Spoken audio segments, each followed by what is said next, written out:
Bon día a todos. No sé si habéis leído, si en casa vais leyendo, continuando el relato de los Hechos. Os animo durante todo el tiempo que dura la serie de sermones, ir leyendo, releyendo este libro, porque de esta manera vamos a ir profundizando más y más en este libro. Y si habéis estado leyendo, os daréis cuenta que hoy llegamos a un texto que puede ser largo y así es. El sermón de hoy nos ocupará desde el versículo 8 de Hechos 6 hasta el versículo 3 del capítulo 8. Es una historia larga, pero es una historia en la que vamos a estar meditando para sacar ese punto principal. Si os habéis dado cuenta, en la medida que vamos recorriendo el libro de los Hechos, como ya mencioné hace unas semanas, nos damos cuenta de que hay una creciente hostilidad hacia el Evangelio. Esa oposición, esa hostilidad cada vez es más evidente, es más fuerte, hay un deseo de frenar ese avance imparable del Evangelio que los apóstoles están predicando. Hay un nombre que los líderes religiosos no quieren escuchar para nada, y es el nombre de Jesús. Ya no lo quieren escuchar más, lo quieren borrar de la historia. Pensaban que ya se habían salido con la suya cuando lo crucificaron y lo mataron y fue sepultado. Pensaban que ya se habían quitado de en medio a este personaje, pero vuelven a escuchar vez tras vez el nombre del Jesús resucitado, quien sigue obrando por medio de los apóstoles, está siendo anunciado por ellos. Hacen todo lo posible, los detienen, les azotan, los intimidan, hacen todo lo posible para hacerlos callar, pero no pueden con esa determinación firme de los apóstoles de predicar el nombre de Jesús, del Cristo resucitado. Y hoy llegamos en Hechos 6 y nos encontramos con Esteban, a quien Lucas ya nos había introducido en el texto anterior como uno de esos 7 hombres escogidos para servir en la iglesia, para descargar a los apóstoles de toda aquella abundante tarea que les ocupaba el tiempo y no les permitía dedicarse a la oración y a la predicación y a la enseñanza del Evangelio. Esos 7 hombres, aunque llamados para el servicio a las mesas, para ayudar, servir a las viudas, temas de obra social, obras de misericordia, debían tener una serie de características que nos fuimos considerando la otra vez. Hombres de buen testimonio, llenos del Espíritu Santo y de sabiduría. Y de esos 7, Dios usó de manera especial a Esteban, como vemos en el texto que vamos a leer, para que el Evangelio fuera predicado y diera testimonio por medio de esas señales y prodigios que el Espíritu Santo hacía por medio de él. Así que vamos a leer Hechos capítulo 6, versículo 8 en adelante. Y Esteban, lleno de gracia y de poder, hacía grandes prodigios y señales entre el pueblo. Entonces se levantaron unos de la sinagoga llamada de los Libertos y de los de Cirene, de Alejandría, de Cilicia y de Asia, disputando con Esteban. Pero no podían resistir a la sabiduría y al espíritu con que hablaba. Entonces sobornaron a unos para que dijesen que le habían oído hablar palabras blasfemas contra Moisés y contra Dios. Y soliviantaron al pueblo, a los ancianos y a los escribas, y arremetiendo le arrebataron y le trajeron al concilio. Y pusieron testigos falsos que decían: este hombre no cesa de hablar palabras blasfemas contra este lugar santo y contra la ley, pues le hemos oído decir que este Jesús de Nazaret destruirá este lugar y cambiará las costumbres que nos dio Moisés. Entonces todos los que estaban sentados en el concilio, al fijar los ojos en él, vieron su rostro como el rostro de un ángel. El sumo sacerdote dijo entonces: ¿Es esto así? Y él dijo: varones, hermanos y padres, oíd. El Dios de la gloria apareció a nuestro padre Abraham estando en Mesopotamia, antes que morase en Harán, y le dijo: sal de tu tierra y de tu parentela y ven a la tierra que yo te mostraré. Y a partir de aquí, si veis, todo el capítulo 7 está exponiendo Esteban los hechos salvadores de Dios en el pueblo, como es evidenciado en la historia de Israel. Y si me acompañáis al versículo 58 de este capítulo 7, vamos a ver cómo termina después de esa exposición clara, contundente y aplicando esa esa historia de salvación al pueblo, capítulo 7, versículo 58, y echándole fuera de la ciudad, le apedrearon y los testigos pusieron sus ropas a los pies de un joven que se llamaba Saulo. Y apedreaban a Esteban mientras él invocaba y decía: Señor Jesús, recibe mi espíritu. Y puesto de rodillas, clamó a gran voz: Señor, no les tomes en cuenta este pecado. Y habiendo dicho esto, durmió. Y Saulo consentía en su muerte.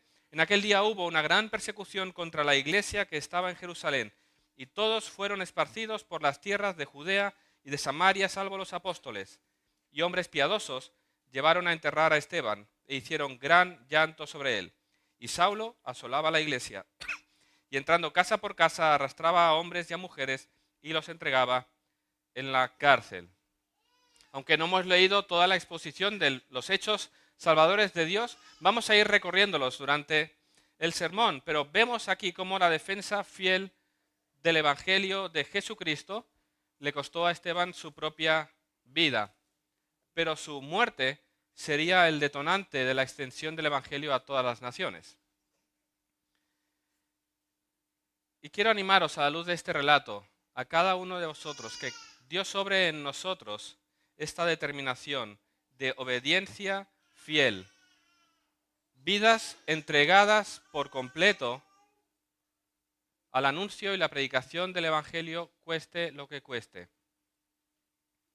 Que nuestra vida sea una semilla, un grano que cae y produzca fruto abundante para su reino y para su gloria. Para ello quiero que consideremos 3 puntos. Hay 3 grandes aspectos que quiero considerar a la luz de este texto. En primer lugar, vemos el hecho, una vez más, de la oposición al Evangelio. En segundo lugar, ese llamado a ser testigos fieles del Evangelio. Y en tercer lugar, las consecuencias que la defensa o la predicación del Evangelio tiene, como vemos en este texto. Después de introducirnos a Esteban en el texto anterior, ahora Lucas nos lo vuelve a describir como un hombre lleno de gracia y de poder. Se hacía evidente por los grandes prodigios y señales entre el pueblo que realizaba. Por lo tanto, su ministerio no se limitó a servir mesas, sino también al anuncio del Evangelio y a las señales y prodigios que Jesús llevó a cabo, que luego el Espíritu Santo llevó a cabo por medio de los apóstoles, ahora también por medio de Esteban. El Espíritu Santo sigue obrando milagros y señales. Esto nos recuerda el hecho de que el Espíritu Santo nos ha sido dado a todos los creyentes para ser testigos de Cristo. No es una tarea exclusiva de los apóstoles, no es una tarea exclusiva de los pastores, predicadores, evangelistas, maestros. El Espíritu Santo ha sido dado a todos los creyentes para capacitarlos para la misión de la predicación del Evangelio. Por lo tanto, es nuestra responsabilidad, es nuestro llamado. Y aquí encontramos a Esteban precisamente llevando a cabo la predicación con fidelidad, y lo encontramos discutiendo en una sinagoga llamada, aquí vemos, de los libertos. Seguramente una sinagoga formada por descendientes de aquellos que habían sido esclavos, habían obtenido la libertad de Roma, habían sido esclavos en el pasado. Allí seguramente habría judíos de la dispersión. Sería seguramente una sinagoga helenista, de judíos de origen griego. Y ahí nos encontramos a todos estos hombres discutiendo, disputando con Esteban. Y nos dice el relato que no podían con él. Estaban argumentando, estaban disputando, estaban discutiendo y no podían resistir a la sabiduría y al espíritu con que él hablaba. Él predicaba el Evangelio con claridad, con valentía, con fidelidad, y no podían con él. Aquellos que incluso podían tener un máster en religión, debatiendo sin éxito, no podían. ¿Sabes aquello cuando estás discutiendo con alguien y no puedes? No porque sea cabezón, sino porque tiene la verdad. Y te va desmontando argumento tras argumento, y tú estás allí intentando pillar por un flanco. No podían con esa sabiduría del Espíritu con la que él estaba desmontando argumentos, cerraba bocas, les mostraba cómo las Escrituras hablaban del justo, de Cristo.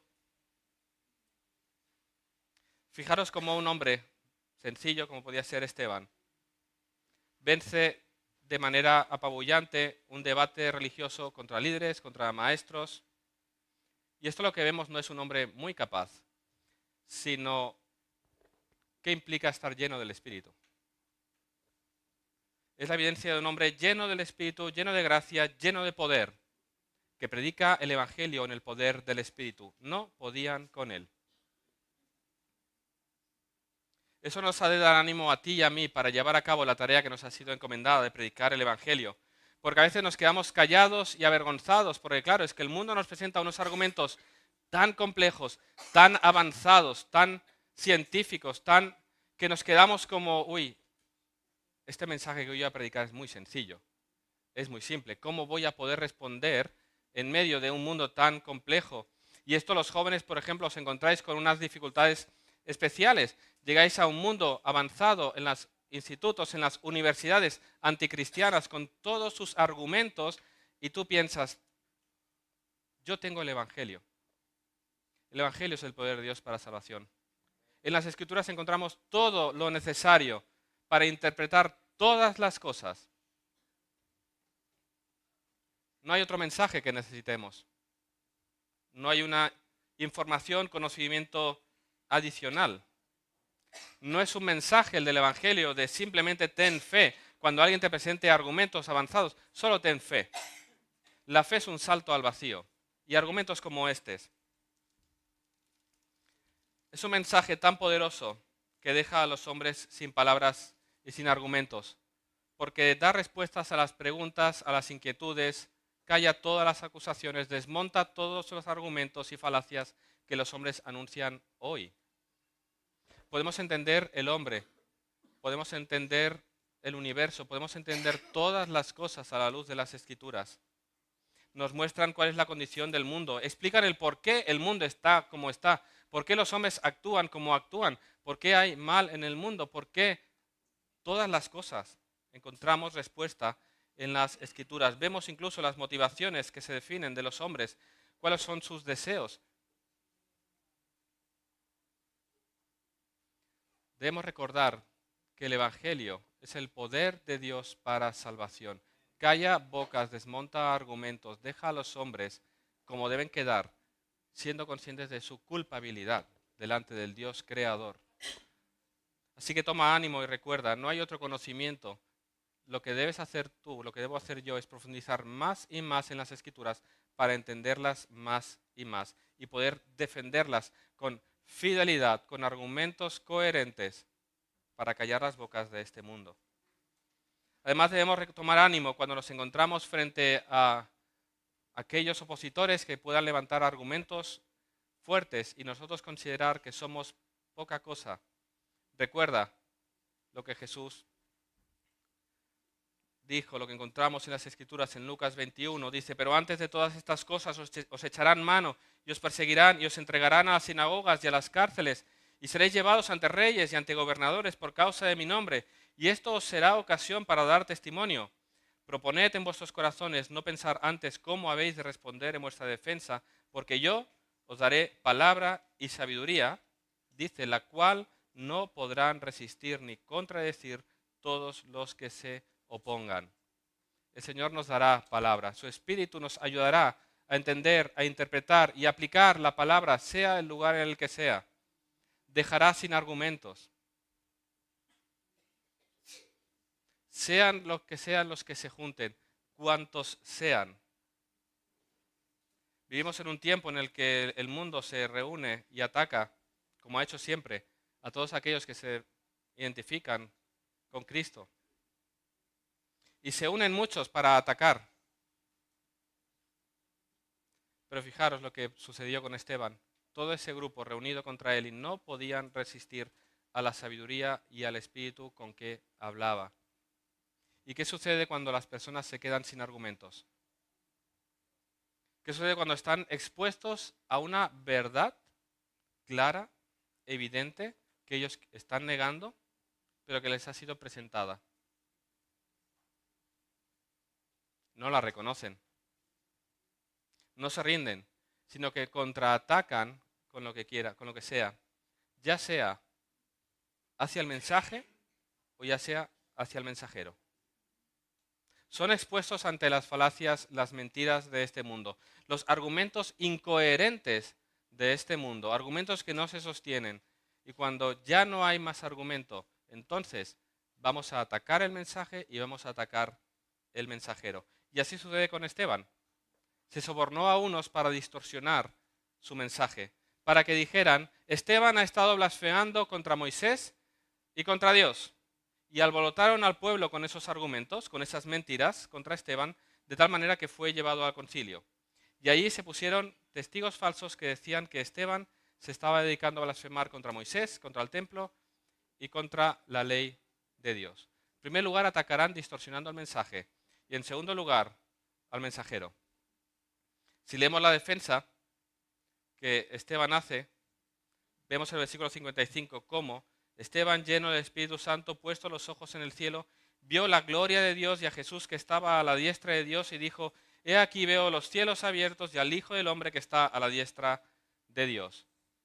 Confiesa a Jesús exaltado en gloria como el Hijo del Hombre, sentado a la diestra, en pie a la diestra del Padre, en un lugar de autoridad. Confiesa a Jesús y dice, lo veo en gloria con el Padre. Y allí la audiencia ya pierde los nervios y al ver que no podían con su argumento, atacan al mensajero y lo apedrean hasta la muerte. Dicen, Esteban dijo esto, es falso. Y ante la evidencia, la confesión clara de Jesús como el Hijo del Hombre en gloria, entonces le quitan la vida. Esteban experimentó en sus propias carnes lo que un día hicieron con Jesús. Se buscaron testigos falsos para acusarle, se le culpó de blasfemar y hablar en contra del templo. Los líderes alborotaron al pueblo para conseguir su ejecución. Fue sacado de la ciudad para ser ejecutado y muerto. Y pidió al Padre que perdonara ese pecado porque no sabían lo que hacían. Vemos así esa identificación. Como Esteban estaba experimentando en sus carnes aquello que sucedió anteriormente al Señor Jesús. Y ahí tenemos a Esteban, fiel hasta la muerte, parado ante el concilio, sin acobardarse, ante la mirada acusadora de un tribunal, con una sentencia por blasfemia. Valiente. Y Dios dando testimonio de él, porque vemos allí como ellos vieron en él el rostro de un ángel. De alguna manera su rostro brilló, un resplandor sobrenatural, lo debería envolver, pero incluso esto no detuvo al Sanedrín de sus intenciones malvadas. Estaban completamente ciegos. Nada podía sacarlos de su posición. Es la negación por la negación. No quieren creer porque no quieren creer. Aquí, con Esteban, lo que importa no es la verdad, sino tener la razón. Y así actúa y funciona el mundo hoy. Lo que importa no es la verdad, es tener la razón. El relato tiene que estar por encima de la verdad y cualquiera que diga algo en contra ha de ser atacado, insultado, multado, perseguido, cancelado, encerrado.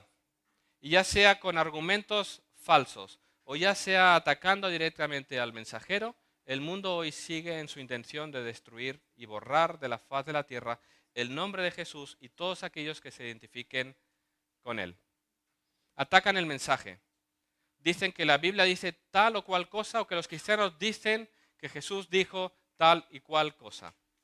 Y distorsionan el Evangelio. Solo os voy a dar una de tantas que pueden haber, pero una que es característica. Dicen que el mensaje de la Biblia y de la Iglesia es misógino, es decir, que está en contra de la mujer y su valor y la anula. Dicen que decimos que la mujer no tiene valor, que no puede hacer nada en la Iglesia. La Iglesia, los cristianos, Jesús, Pablo era misógino. Dicen que los cristianos decimos esto, pero la Biblia empieza enfatizando la dignidad de la mujer como creado a imagen y semejanza de Dios. Igual al hombre, con la misma dignidad. En medio de una sociedad que consideraba a las esposas como nada, como meras proveedoras de hijos, Pablo, el misógino según el mundo, exhorta a los esposos a amar a sus mujeres sacrificialmente. Luego dice en Gálatas 3:28 que hay igualdad espiritual entre hombres y mujeres en Cristo, herederos de las promesas de Dios. Las mujeres no son creyentes de segundo nivel. llama a los esposos a vivir sabiamente con ellas, indicando que son coherederas de la gracia de la vida. El mensaje de la Biblia es claro. Reconoce la dignidad y el valor de la mujer como ser creado a imagen y semejanza de Dios, igual que el hombre. Pero el mundo dice que si esto o lo otro, diciendo que la Biblia dice lo que no dice. Por eso, cuando el mundo viene con esos argumentos, mi respuesta es, ¿dónde pone eso en la Biblia? Eso que dices que la Biblia dice acerca de la mujer o acerca de tal, ¿dónde lo dice?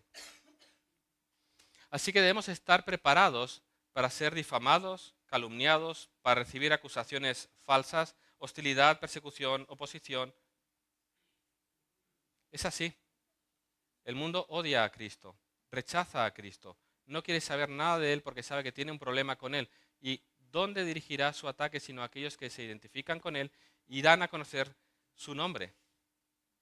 Fijaros, como he enfatizado en más de una ocasión, calumniados, perseguidos por la causa de Cristo, no por las formas, sino por la causa de Cristo, por el nombre de Cristo. Esteban lo hizo bien, él apuntó a Jesús, porque en la acusación dicen que Esteban dice que Jesús dijo, por lo tanto, él está llevándolos al Evangelio, los está llevando a Cristo, que es el nombre con el cual no pueden escuchar. Dicen que Esteban dice que ese Jesús de Nazaret destruirá este lugar y cambiará las costumbres que nos dio Moisés. Por lo tanto, tú y yo seamos como Esteban y prediquemos el Evangelio con fidelidad.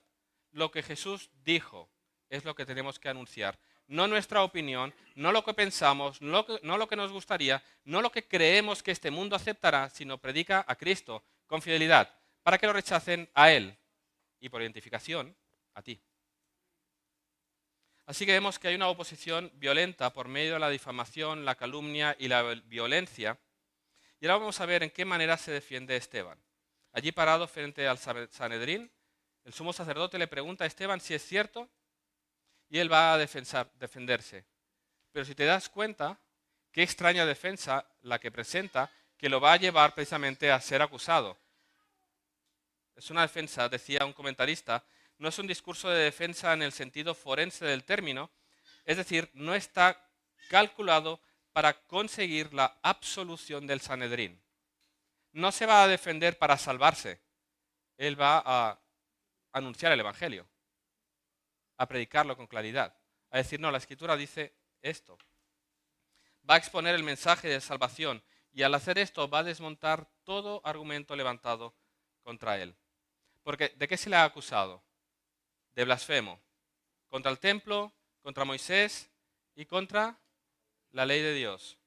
Y ahora fijaros lo que hace Esteban a partir del versículo 2. Él expone el mensaje de salvación, hace una teología bíblica de la salvación, empezando desde Abraham, cómo se dirige a sus compatriotas judíos. Va a empezar la historia desde Abraham, a quien le fue dada la promesa. De esa manera se une a ellos en el discurso, es decir, no estoy contra vosotros, somos compatriotas, soy judío, somos del mismo pueblo. Al mencionar a nuestro padre Abraham, está declarando su unidad con sus hermanos judíos y le acusan de blasfemar contra el templo. ¿Y ahora qué va a decir él? Si tenéis la Biblia abierta, vamos a ver. Versículo 2. El Dios de la gloria se apareció a nuestro padre Abraham estando en Mesopotamia antes de que morase en Harán. Versículo 9. Los patriarcas vendieron por envidia a José para Egipto y Dios estaba con él, ¿dónde? En Egipto. Versículo 32. Dios se presenta a Moisés en la zarza ardiente en el monte de Sinaí. Versículo 33. El lugar donde Dios se presentó allí en Sinaí era santo. Moisés tuvo que quitarse las sandalias. Versículo 36. Dios hizo prodigios en tierra de Egipto y en el Mar Rojo y en el desierto por 40 años. Versículo 38. Entregó su ley en el monte Sinaí. Un monte que, si os acordáis, en el relato del Éxodo, temblaba al estar la gloria de Dios allí. Versículo 44. Él habla del tabernáculo, la presencia de Dios en el tabernáculo. ¿Os dais cuenta de que Esteban está mostrando cómo Dios ha estado con su pueblo allá donde ha estado? Incluso en un sentido, cuando habla de la construcción del templo, versículo 49, el hecho de que David pidió construir una casa y Salomón se la construyó, dice Esteban, el Altísimo no habita en templos hechos de mano. No hay edificación que pueda contener al Dios Altísimo. Versículo 49, el cielo es mi trono y la tierra el estrado de mis pies. ¿Qué casa me edificaréis? Dice el Señor. Le acusan de blasfemar contra el templo y su santidad y les acaba de plantar un discurso diciendo, la presencia de Dios ha estado con su pueblo, ya no fuera del templo, sino fuera de Jerusalén.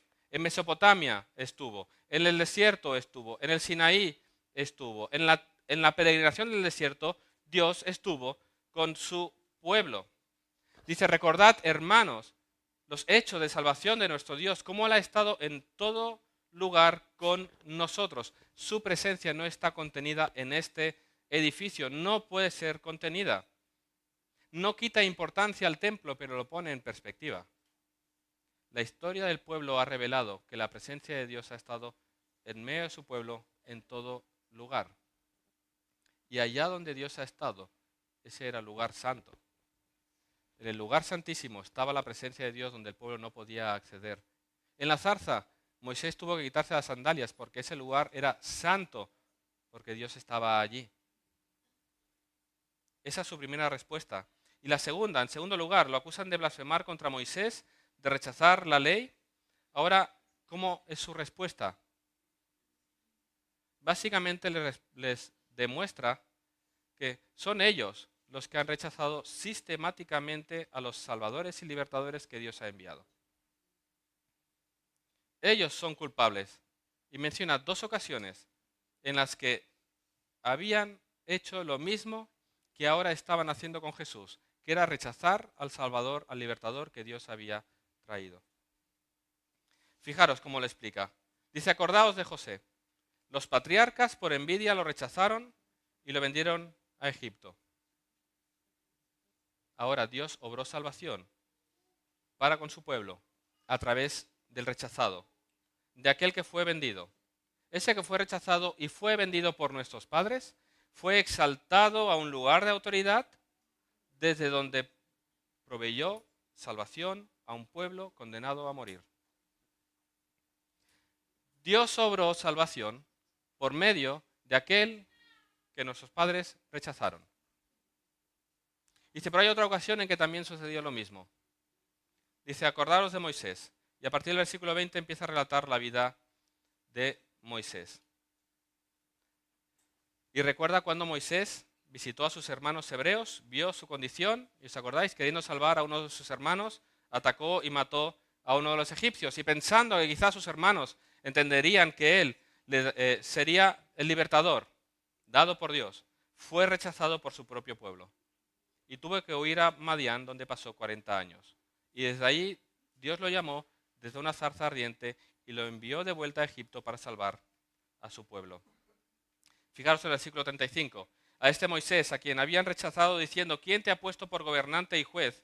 A este lo envió Dios como gobernante y libertador por mano del ángel que se le apareció en la zarza. Por medio de Moisés, Dios iba a salvar a su pueblo de la esclavitud en Egipto. Y les dio la ley. Y dice, y sois vosotros los que habéis rechazado. Los patriarcas rechazaron al Salvador. Cuando Moisés bajó con las tablas, ¿qué se encontró? A un pueblo idolátrico, rendido a la adoración del becerro. Habían rechazado a Moisés, ¿qué habrá sido de él? Habían rechazado a Dios y cayeron a un ídolo, a la adoración de un ídolo. A las puertas de la tierra prometida, como leemos en Número, después de que los espías regresan con ese informe, ¿qué hace el pueblo? Vamos a buscar otro líder que nos lleve de regreso a Egipto. Versículo 39, nuestros padres no quisieron obedecer, sin embargo le desecharon y en sus corazones se volvieron a Egipto. Es decir, ¿no lo estáis viendo? Nuestros padres rechazaron y vendieron a José y Dios lo llevó a un lugar desde el cual el pueblo fue salvado. Dios salvó por medio del rechazado. A Moisés fue rechazado. Os lo volví a enviar. Salisteis y lo volvisteis a rechazar. Queríais otro líder que os volviera a las glorias que teníais en Egipto, supuestamente. Y además os rindisteis en el camino a distintos dioses e ídolos.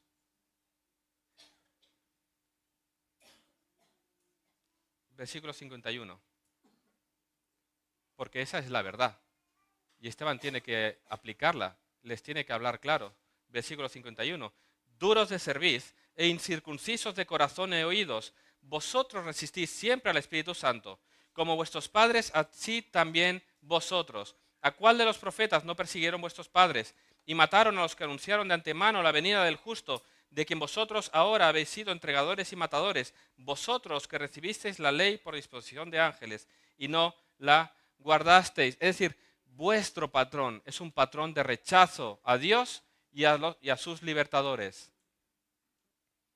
Y así como vuestros padres, como nuestra historia que bien conocéis muestra, ahora vosotros habéis rechazado a aquel de quien hablaban ellos, al justo, al Mesías, al libertador. Habéis hecho exactamente lo mismo. Lo habéis rechazado, lo habéis vendido, lo habéis matado, pero por medio de él, del rechazado, Dios provee salvación. El rechazado por vosotros ha sido exaltado por Dios. Aquel de quien hablaban las Escrituras, a quien apuntaban José, a quien apuntaba Moisés. Porque Jesús, como José, fue rechazado por su propio pueblo, condenado injustamente, considerado muerto para su pueblo, pero vivo. Luego exaltado por Dios a un lugar de máxima autoridad, desde donde provee salvación a aquellos que se acercan a él. Jesús es aquel de quien Moisés dijo: profeta os levantará el Señor vuestro Dios de entre vuestros hermanos, como a mí, a él oiréis. Es decir, no habéis escuchado a Moisés, vosotros que lo tenéis tan en alto, no lo habéis escuchado, porque él dijo que el justo vendría y lo tendríais que escuchar a él. Pero no escucharon a Moisés porque no escucharon a Jesús. Por lo tanto, ellos rechazaron a Moisés de la misma manera que ahora estaban rechazando a Jesús. Es decir, si alguien aquí tiene la etiqueta de rebelde, eres tú, no yo, está diciendo Esteban. Esa es la verdad. Si hay un culpable, sois vosotros. El testimonio de nuestra misma historia muestra lo que nuestros padres han hecho. El rechazo voluntario, constante, continuado del libertador que Dios ha provisto. Y lo habéis vuelto a hacer. Y ya entendéis que la audiencia estaba ya un poco molesta, ¿no? Porque se habían plantado la verdad de las Escrituras en su cara. Las Escrituras que bien conocían, pero no habían aplicado, no habían entendido realmente. No se estaban colocando bien en cuál era el lugar que ellos jugaban en esta historia. Y Esteban les está diciendo: ahora os voy a explicar quiénes sois vosotros dentro de esta historia, cuáles son vuestros personajes. Y termina su discurso ya con la audiencia crujiendo los dientes, deseando acabar con él. Ya rematando, como hemos leído antes. Esteban, versículo 55, lleno del Espíritu Santo, puesto los ojos en el cielo, vio la gloria de Dios y a Jesús que estaba a la diestra de Dios y dijo: he aquí veo los cielos abiertos y al Hijo del Hombre que está a la diestra de Dios. Dios le permite a Esteban en ese momento ver la gloria del Hijo en el trono con el Padre. Hay uno en el trono, dice, que es el que estaba en la cruz. El justo, el Salvador, aquel a quien vosotros juzgasteis injustamente, que vosotros matasteis injustamente, que fue muerto injusto, que fue sepultado, ha sido exaltado en gloria, y lo veo allí. Lo veo en el lugar de autoridad a la diestra del Padre. Él es el Señor exaltado, está diciendo. Tiene una visión del Cristo exaltado en gloria, mostrando su victoria y autoridad sobre todo lo creado. Y como leemos en la Biblia de las Américas, Jesús está de pie.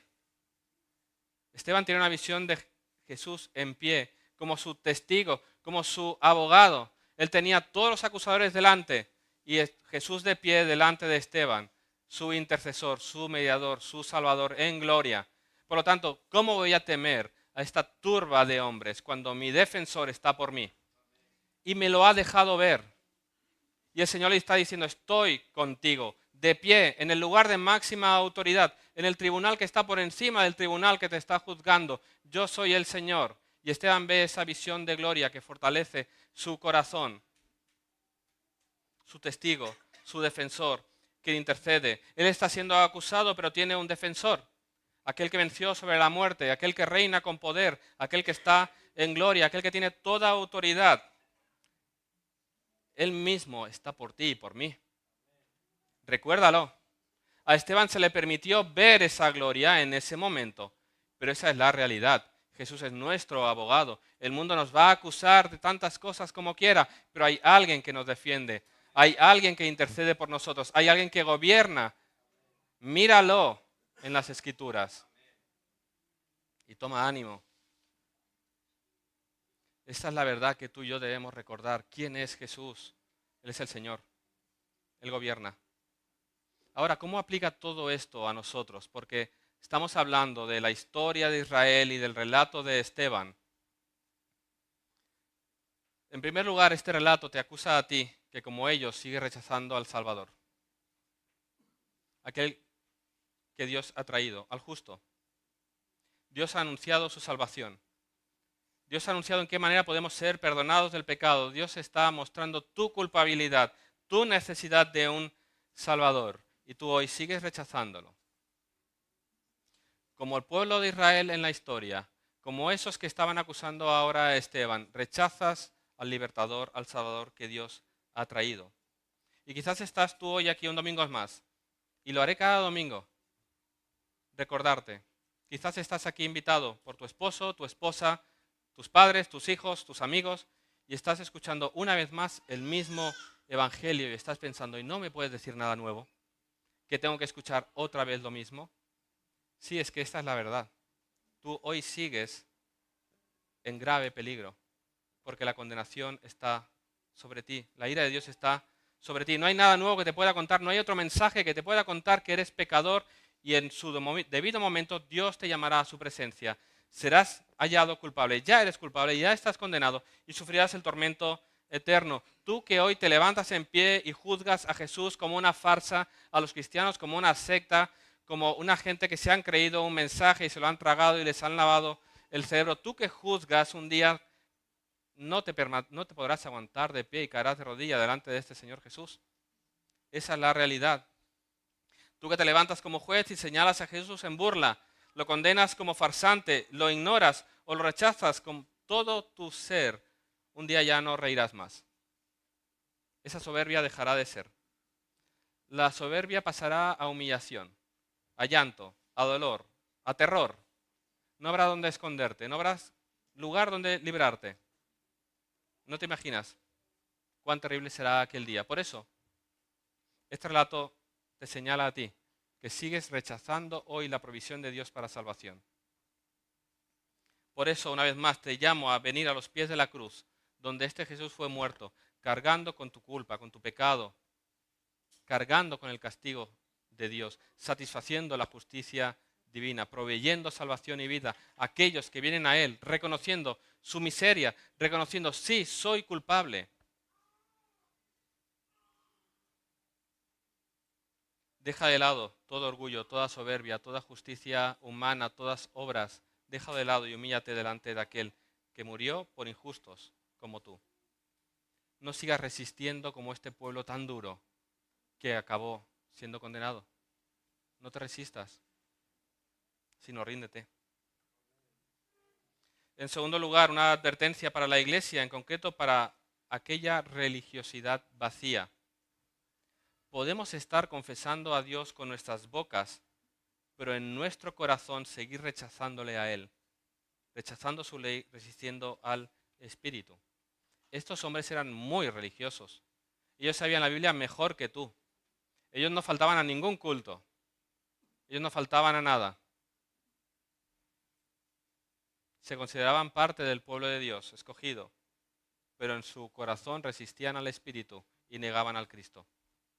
Cuidado, porque puedes creer que por decir que eres cristiano y eres miembro de una iglesia evangélica y que haces las cosas religiosas que le tocan a los cristianos, como venir a la iglesia, ofrendar, leer la Biblia y hacer estudios, estás bien con Dios.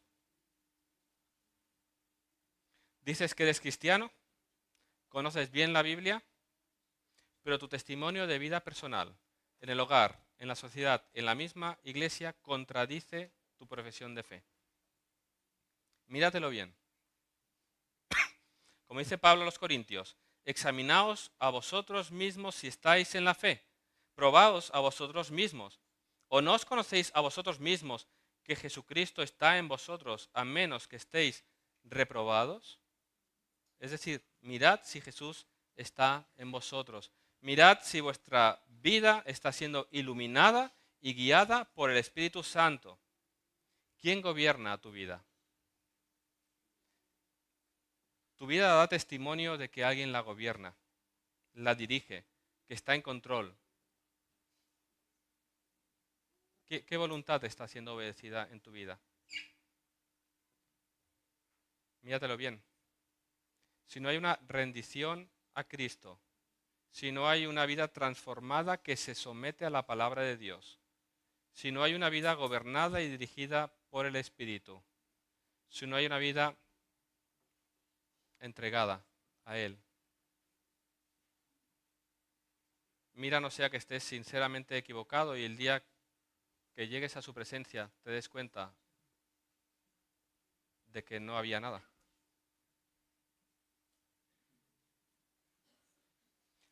Profesas con tu boca, muestras externamente, pero tu corazón confiesa a Jesús como Señor y Salvador. ¿Hay evidencia de ello? Mucho cuidado, no sea que estemos engañados como tantos que viven en esa religiosidad vacía. No vemos los corazones, solo Dios, pero vemos el fruto. Examina y ve qué testimonio da tu vida. Tú lo sabes. ¿A quién estás siguiendo? ¿A quién te has rendido? Si es la voluntad del Señor la que estás queriendo obedecer. Cuidado con la religiosidad vacía que lleva a condenación. Y en tercer lugar, hermanos, seamos valientes a la hora de predicar el Evangelio. No temamos lo que el hombre nos pueda hacer. Seamos claros. Hay juicio para aquellos que rechazan a Cristo hoy. No ayudamos al mundo si suavizamos el riesgo o quitamos el riesgo de en medio. Ven a Cristo para que seas feliz. Yo ya soy feliz. Seamos claros. Sabemos cuál es la terrible condición del hombre sin Cristo. No los ayudamos si no señalamos su culpa y su castigo eterno. Seamos claros, el hombre incrédulo es culpable de rechazar a Dios y a su Salvador. Y por ser claro, es posible que perdamos amistades, que seamos señalados por el mundo, amenazados, cancelados, insultados, multados, perseguidos, golpeados y cuantas cosas más. El mensaje no es agradable, pero es necesario escuchar. No seremos agradables al mundo, no seremos aceptados, no somos llamados a agradar al mundo, somos llamados a anunciar el Evangelio de Cristo. El mensaje no es agradable al hombre natural. Atacarán el mensaje y atacarán al mensajero. Pero como Esteban, levanta la mirada a aquel que venció, levanta a aquel que está por nosotros, que es nuestro abogado, delante del cual te presentarás y rendirás cuentas. Mira arriba a aquel que demanda fidelidad en el llamado para que prediquemos el Evangelio de verdad. Recuerda que hay uno que ha prometido estar con nosotros hasta el fin del mundo. Teme a Dios y no a los hombres. Así que como Esteban, entreguemos nuestras vidas como sacrificio. Así lo demanda también Pablo a los Romanos 12:1. Así que hermanos, os ruego por las misericordias de Dios que presentéis vuestros cuerpos en sacrificio vivo, santo, agradable a Dios, que es vuestro culto racional. Así que, Señor, hermanos, perseveremos en la misión del Evangelio. Seamos fieles, prediquemos el Evangelio de verdad, con la mirada puesta en el trono donde el Hijo de Dios está en poder y autoridad. Ahora, en tercer lugar, ¿cuáles son las consecuencias de esta defensa de Esteban? Hemos visto esa oposición, atacan el mensaje, atacan el mensajero. Vemos a Esteban defendiéndose, básicamente mostrando la historia, interpretando la historia y aplicándola a su contexto, diciéndole, la historia os acusa a vosotros, no a mí. Por lo tanto, lo más evidente, lo que sucede primero, Esteban es apedreado hasta la muerte. Como decía, atacan al mensaje y atacan al mensajero. Esa declaración con su boca de que Jesús es el Hijo del Hombre en gloria es tan terrible de escuchar para ellos que se tapan los oídos porque no quieren ni escucharlo. No quieren ser participantes ni siquiera de escuchar esa blasfemia que ellos consideran. Y como tantos profetas en el pasado, así como con el justo, matan al vocero de Dios. Matan a Esteban, lo sacan fuera de la ciudad, como hicieron con Jesús, y lo apedrean hasta la muerte. Y fijaros ahí ese testimonio de Esteban, que como Jesús pide al Padre que no tengan en cuenta ese pecado. No que les perdone todos los pecados, sino este, porque no saben lo que están haciendo. Pueden quitarnos la vida por la causa de Cristo, es algo que podemos esperar. Muchos hermanos a lo largo del mundo están sufriendo por la causa de Cristo. Los jueves en el culto de oración oramos por nuestros hermanos que están siendo perseguidos, torturados y matados por la causa de Cristo. Podemos esperarlo. La persecución aquí es más sutil, tiene que ver con lo que decimos. Nos van a perseguir por lo que decimos, por lo que afirmamos, por lo que declaramos. Y no nos querrán escuchar y nos dirán que nos callemos y que dejemos de hablar. Es sutil, pero bueno, seamos conscientes de que por causa de predicar el Evangelio hay persecución y puede haber muerte.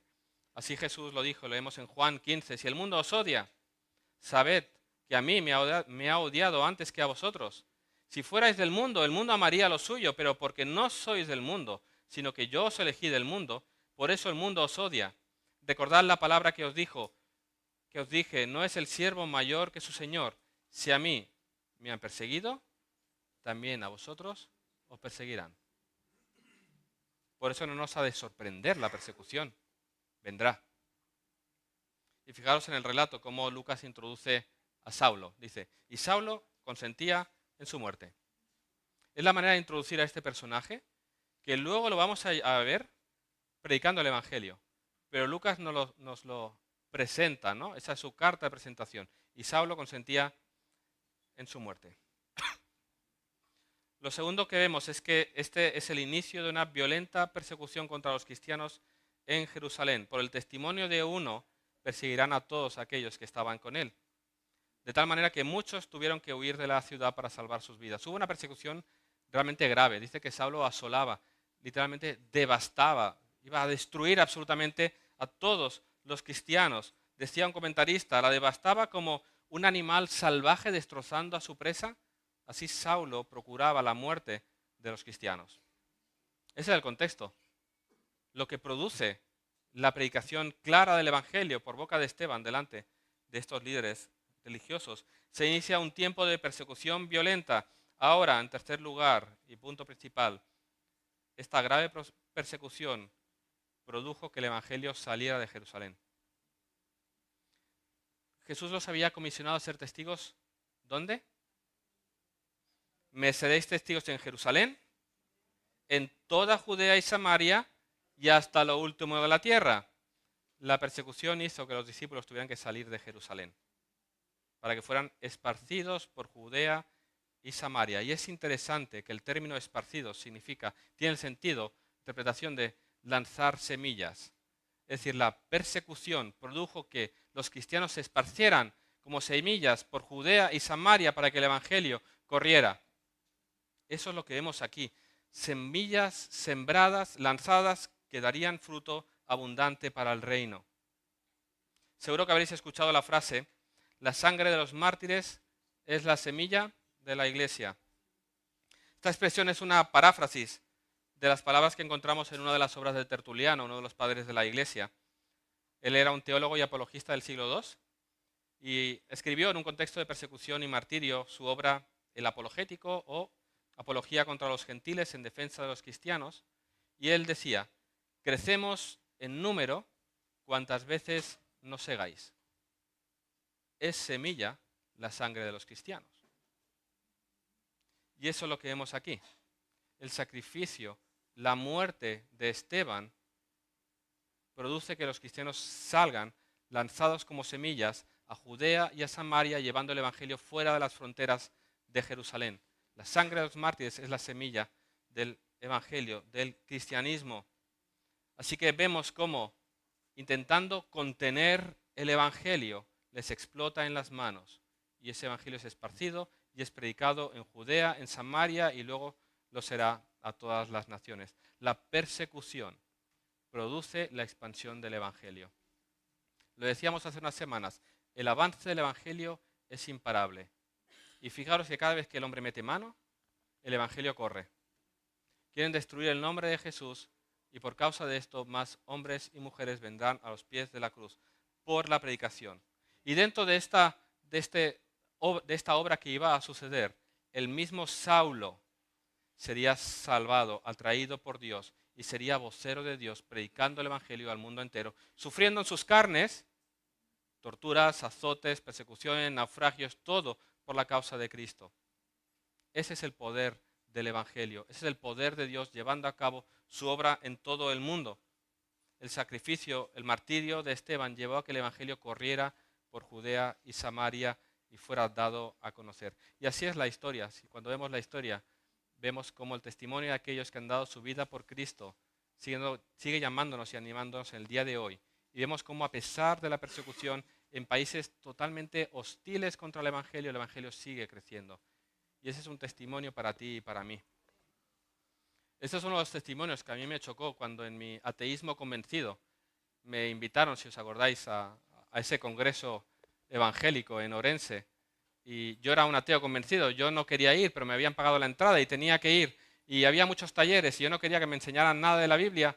Y escuché que había uno sobre la persecución de la iglesia y dije, mira, ahí explicarán historias. Me meto allí. Voy allí y escucho cómo hay hombres y mujeres encarcelados y sufriendo por la causa de Cristo. Y eso a mí me sorprendió. Porque si este mensaje es falso y ese Salvador nos salva, ¿cómo estos hombres están dispuestos a entregar su vida por una mentira?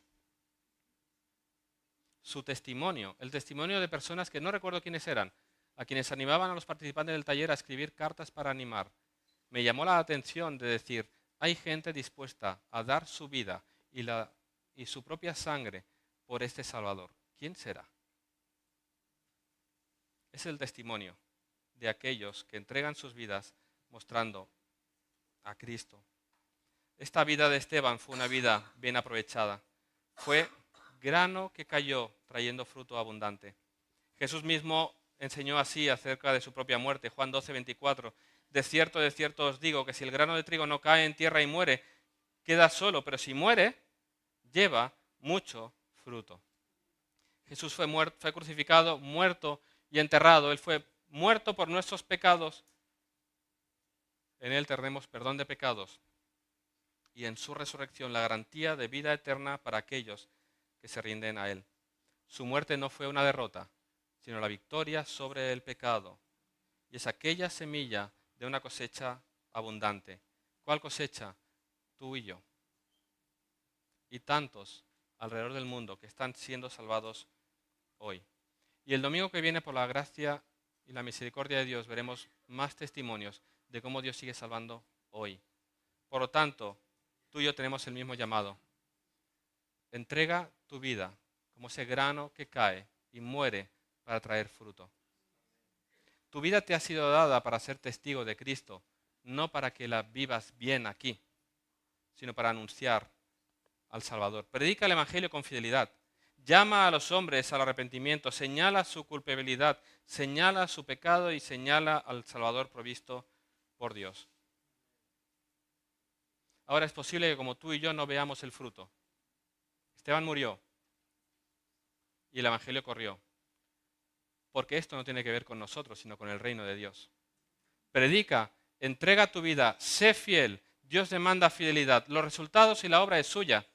A nosotros se nos demanda fidelidad. Así que toma ánimo, pide al Espíritu valor para perseverar fiel. Que nuestras vidas sean granos que caen y que mueren para dar vida. Y para que en el último día, como a Esteban y tantos otros, se nos dé la corona de la vida y nos diga, bien, buen siervo y fiel. Amén. Vamos a orar. Señor, te damos gracias por tu palabra. Te damos gracias por ese precioso Salvador que es Cristo.